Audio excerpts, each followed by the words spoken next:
développer, vous voyez, l'élastique plus en hauteur, à peu près hauteur des épaules, vous voyez. Donc là, j'ai une poussée devant moi, perpendiculaire.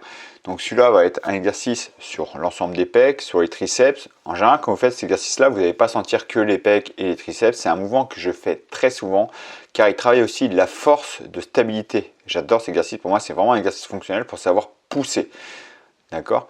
Donc je vais chercher à travailler, donc à savoir positionner mes jambes, être fort sur mes jambes, et un mouvement de poussée pour être stable, pour résister contre la tension de l'élastique. Donc il y a un travail d'appui, travail de gainage, travail des pecs, des triceps et des épaules. Je vous montre la version à genoux. Ici, ce que ça change, c'est que j'ai moins à me concentrer sur l'écartement des jambes. Je vais être fort sur les jambes aussi, sur le gainage. Et là, l'angle de poussée est un petit peu différent. Vous voyez, l'élastique est légèrement au-dessus des épaules. Je pousse un tout petit peu plus vers le bas. Donc j'ai une angle un peu plus vers le bas.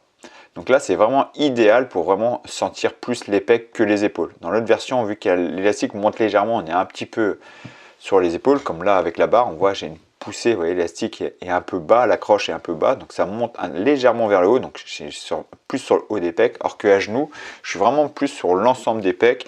Et c'est plus facile à s'installer. Il n'y en a pas un qui est mieux que l'autre, hein. Pas du tout. Il n'y en a pas un qui est mieux que l'autre. Les deux sont intéressants. J'aime bien varier les deux pour travailler l'entièreté des pecs avec le travail de gainage et positionnement des jambes.